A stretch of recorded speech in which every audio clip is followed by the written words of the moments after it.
Travel to Prayagraj, जिसे महाकुंभ के नाम से आज पूरी दुनिया जानती है।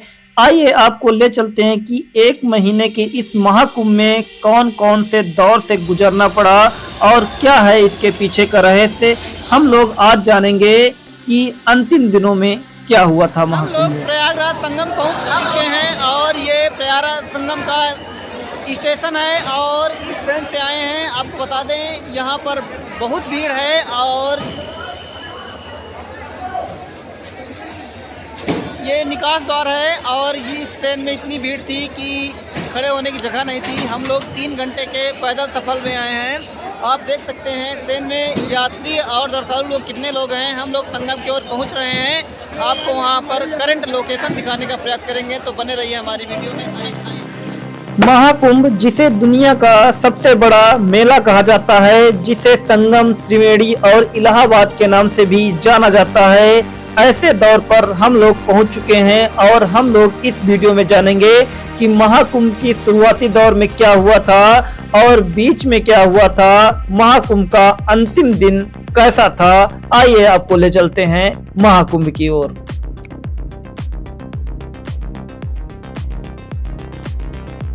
महाकुंभ का यह दौर आज पूरी दुनिया में जाना जाता है, लेकिन इसमें हुई घटनाओं को लेकर के आज पूरा भारत देश शोक मना रहा है। आइए जानते हैं कि महाकुंभ में कैसे आग लगी थी और कैसे बल्लियों को तोड़ करके भगदड़ हुई थी और इसमें कुछ लोगों की जान गई थी। आइए आपको ले चलते हैं महाकुंभ की ओर।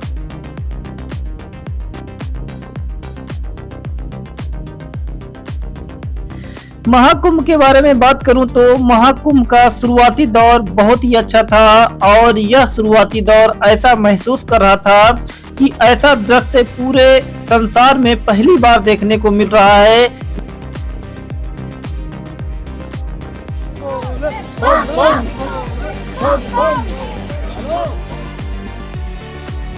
महाकुंभ का शुरुआती दौर इतना अच्छा था, ऐसा महसूस हो रहा था कि ऐसा मेला हमारे जीवन में पहली बार हो रहा है। लेकिन समय बीतता गया और एक ऐसा समय आया जहां पर सबकी आंखें नम हो गई।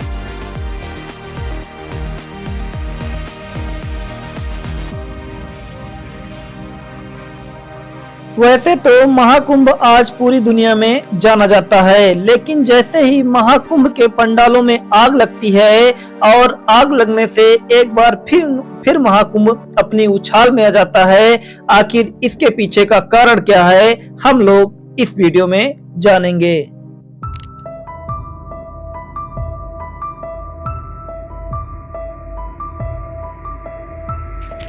महाकुंभ की व्यवस्थाओं को लेकर के न्यूज और अखबारों में पूरी तरह से छाया हुआ था, लेकिन एक समय ऐसा आया कि रात के समय महाकुंभ में भगदड़ की शुरुआत हो गई। महाकुंभ में भगदड़ होने से कुछ लोगों की मौत हो गई, जिसकी वजह से पूरा भारत आज शोक मना रहा है। आपको बता दें, यह घटना ऐसी दुखद घटना हुई जिसमें महाकुंभ पूरे उछाल में आ गया और अंत दिनों में महाकुंभ का दौर कैसा था। आइए चलते हैं इस वीडियो में। महाकुंभ, जिसे आज संगम के नाम से पूरी दुनिया जानती है, जिसे अमृत वाणी भी कहा जाता है। ऐसा कहा जाता है कि महाकुंभ का शुरुआती दौर इतना अच्छा था कि सारे आदमी झूम रहे थे और संगम स्नान करने का वेट कर रहे थे। तो आइए आपको ले चलते हैं शुरुआती दौर में।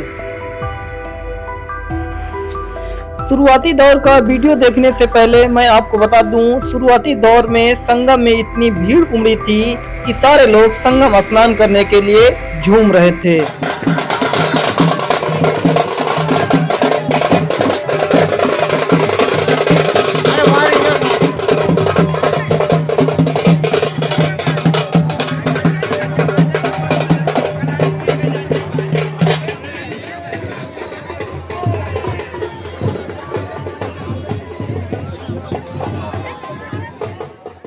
महाकुंभ के इस झूमते दौर में शाही स्नान कई दिनों तक चलता रहा, जिसे अमृत स्नान भी कहा जाता है। तो आइए जानते हैं कि 13 जनवरी से लेकर के 26 फरवरी तक कौन कौन से दिन शाही स्नान हुआ था।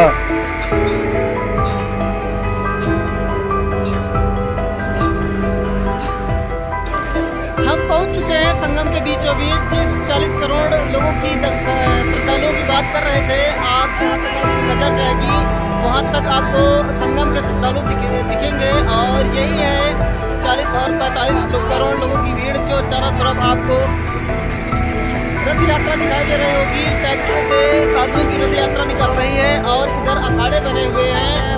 हम लोग ले चलेंगे आपको संगम की ओर, जहां पर बड़े बड़े संत स्नान कर रहे हैं और ये है संगम की मेन धाराएं, जहां 40 करोड़ लोगों की भीड़ एक साथ दिखाई दे रही है। जहां तक आपकी नज़र जाएगी वहां तक आपको भीड़ ही भीड़ नजर आएगी।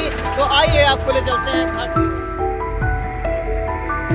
आपको बता दें, शाही स्नान का पहला दिन 13 जनवरी 2025 को था और दूसरा शाही स्नान 14 जनवरी 2025 जिसे मकर संक्रांति के नाम से पूरी दुनिया जानती है।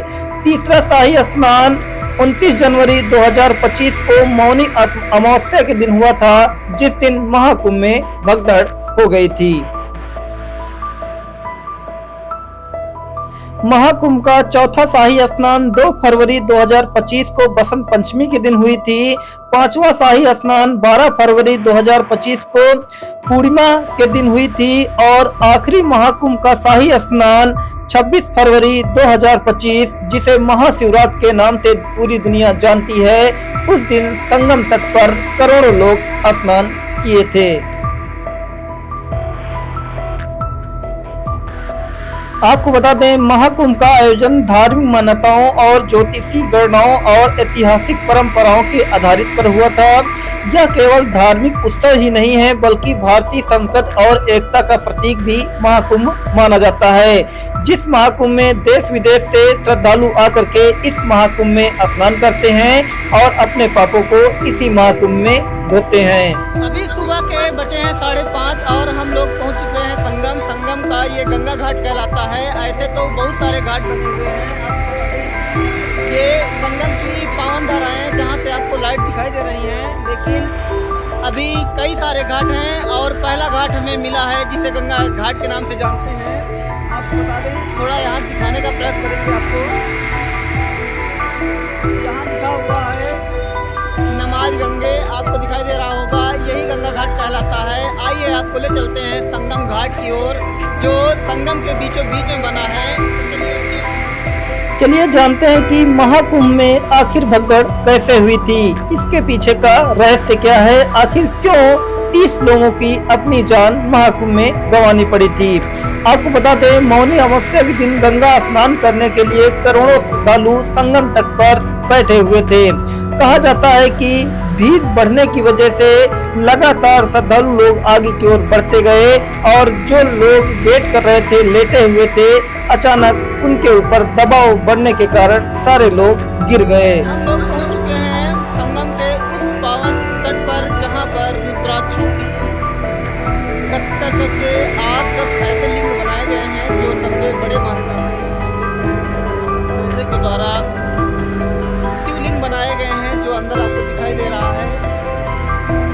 भीड़ लगातार बढ़ने के कारण जो लोग संगम तट पर सोए हुए थे उनके ऊपर भीड़ लगातार चढ़ती चली गई और 60 लोग उसमें घायल हो गए और 30 लोगों की मौत हो गई।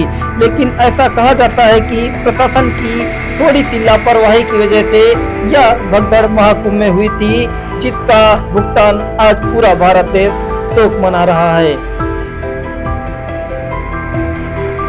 महाकुंभ में ऐसी घटनाएं दोबारा न हो, हमें अपने सुझाव जरूर साझा करें। आखिर महाकुंभ में आग कैसे लगी थी, क्या था इसके पीछे का कारण और महाकुंभ में भगदड़ होने का मेन कारण क्या था, हमें कमेंट के माध्यम से जरूर लिखें। आप लोगों के अनुसार महाकुंभ में सरकार को कौन सी ऐसी व्यवस्थाएं करनी चाहिए जिससे महाकुंभ में भगदड़ होने से सभी लोग बच सकें और क्या करना चाहिए, हमें अपनी